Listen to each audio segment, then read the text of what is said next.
Nakon nekoliko kišnih dana, naš vrt ćemo ostaviti da se malo posuši, pa ćemo iskoristiti priliku da malo prošetamo po šumi.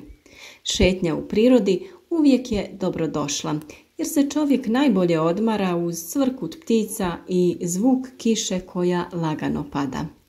U ovo vrijeme u šumama se često mogu naći razne gljive, pa potraga za njima čine ovu šetnju još zanimljivijom.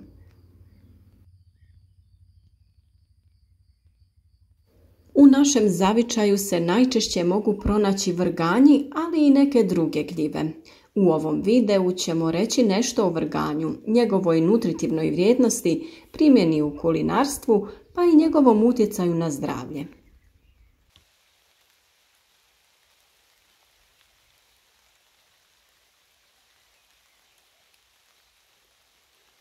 Vrganj, poznati kao kralj gljiva, jedna je od najkvalitetnijih i najcjenjenijih gljiva. Vrganj pripada rodu gljiva naziva Boletus, a radi se o prepoznatljivoj gljivi koja je široko rasprostranjena na zemljinoj sjevernoj poluci u Europi, Aziji i Sjevernoj Americi. U našim je krajevima vrganj iznimno priznat, a šume našeg kraja su bogate vrganjima, poglavito u jesen koja obiluje suncem i padavinama kada su vrganji najmesnatiji.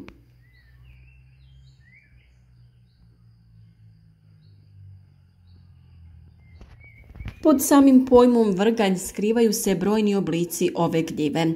Klobuk vrganja je smeđe boje koja sazrijevanjem prelazi iz svjetlo smeđe u kestenasto smeđu boju. Stabljika je debela, a meso je bijele boje i čvrste strukture, no sazrijevanjem omekšava.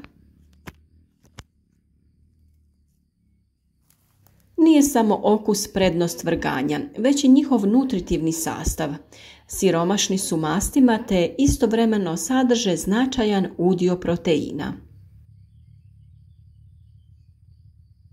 Štoviše, teško je naći biljnu hranu koja se može na tako različite načine prirediti, koja ima tako dobar okus, a ujedno ima i tako visoku hranjivu vrijednost kao što to imaju vrganji, odnosno gljive općenito. Energetska vrijednost vrganja je mala, svega 25 kalorija na 100 grama ove gljive.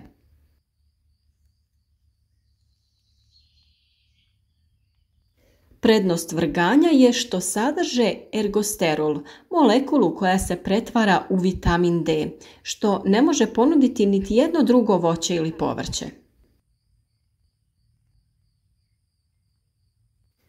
Vrganji sadrže minerale, posebice kalij, željezo, cink, bakar te selen.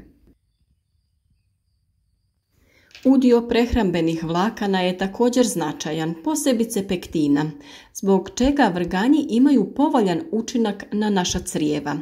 A manje je poznato kako vrganji obiluju antioksidansima, te da je količina antioksidanasa u njemu gotovo jednaka onoj u brokuli ili mrkvi.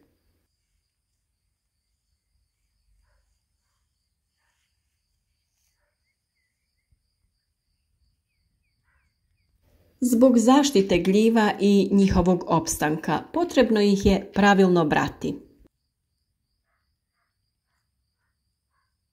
Na ovu radnju se često ne obraća velika pažnja, ali jako je bitno ne ubrati kompletnu gljivu, već njen korijen ostaviti u zemlji.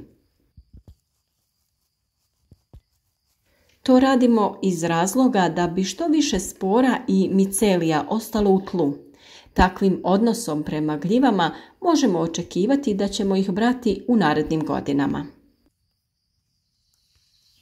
Inače, vrganj je kao gljiva saprofit i hrani se organskim otpacima, pa je potrebno veoma humusno tlo za njegov rast. Najčešće ga se nalazi na području s puno lišća, mahovine i ostataka drva. On može rasti i na polegnutim ili šupljim deblima. Voli humusno i bogato tlo, odsjedito, ali vlažno.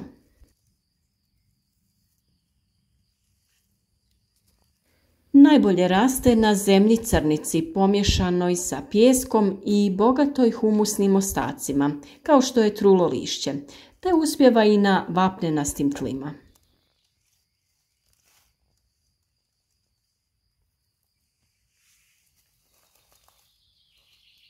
Vrganji se mogu naći diljem šume, iako ih se najčešće može naći na južnim padinama i uz drveće. Rijeđe ih se nalazi na livadama ili uz neke puteve. Također možete ih pronaći na rubovima šuma, iako se neke vrste kao što je borov vrganj pronalaze u tamnijim šumama.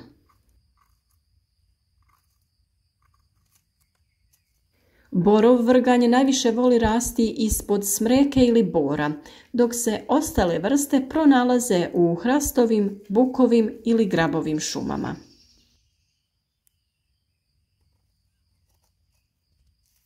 Vrganje se često može naći i u brezovim šumama, ali općenito im najviše odgovara bjelogorično drveće.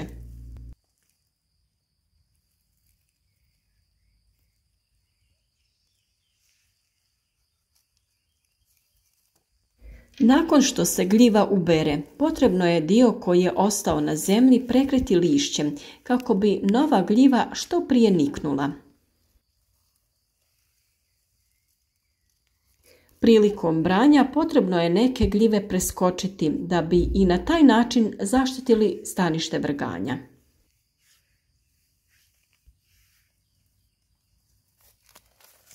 Trenutno razne vrste gljiva privlače veliku pažnju znanstvenika zbog njihovih potencijalnih djelovanja na prevenciju bolesti modernog svijeta.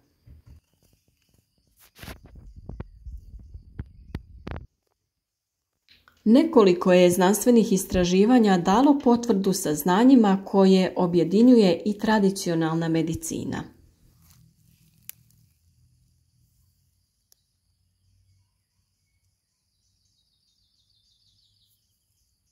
In vitro istraživanja su pokazala snažno antioksidativno djelovanje gljiva usporedivo sa djelovanjem klasičnih antioksidanasa poput vitamina C i E. Ipak najreprezentativnija svojstva gljiva su potencijalno djelovanje na inhibiciju tumora. Pokazalo se naime kako pojedine vrste gljiva, uključujući vrganje, sadrže sastojke koje koče razvoj tumorskih stanica. Studija objavljena 2011. godine zabilježila je pak prisustvo lektina u vrganjima, molekula koje se istražuju kao potencijalni lijekovi protiv karcinoma te bakterijskih i virusnih infekcija. Juhe, variva, umaci, rižota, omleti i druga jela s vrganjima, ali i ostalim gljivama, vrlo su cijenjena jer su gljive jedan od najbogatijih izvora okusnih aminokiselina koje daju bogati, gotovo mesni okus, te imaju sposobnost intenzivirati okuse jela. Ova se svojstva najviše pripisuju visokom sadržaju slobodnih aminokiselina, uključujući i glutaminsku kiselinu, koja čini gljive koncentriranim izvorom natrijevog glutamata, poznatog pojačivača okusa. Oštećene ili narezane gljive izložene zraku brzo poprime smeđe, sive ili pak crvenkaste tonove, dok vrganj sadržava lijepu bijelu boju mesa. Ipak, vrganji kao i neke vrste voća i povrća poput bobičastog voća, marelica i smokava imaju prirodno brz metabolizam, pa tako brže dolazi do njihovog propadanja u usporedbi s primjerice jabukama, kruškama ili kupusom. Stoga ih treba potrošiti unutar 3 dana od branja, a čuvaju se u papirnoj vrećici koja može upiti tekućinu koju otpuštaju zaslužnu za kvarenje.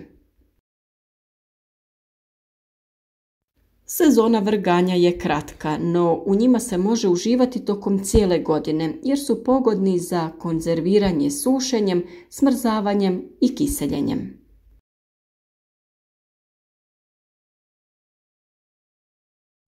Sušenjem gljiva uz nekoliko iznimaka kod određenih vrsta dolazi do razvijanja intenzivnih aroma.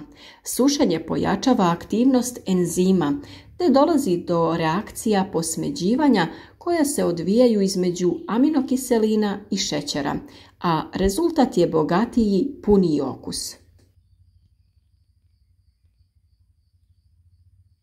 Sušeni vrganji su iznimno aromatični jer su uz enzimsku aktivnost i reakcije posmeđivanja koje bude okuse obdareni spojevima sa sumporom zaslužnim za mesni okus. Iako se u raznim kuharicama može pročitati napomena da vrganje nije uputno prati vodom, jer ju mogu apsorbirati i izgubiti dio okusa. Istina je da kratko ispiranje pod vodom neće rezultirati gubitkom okusa ili narušenom teksturom.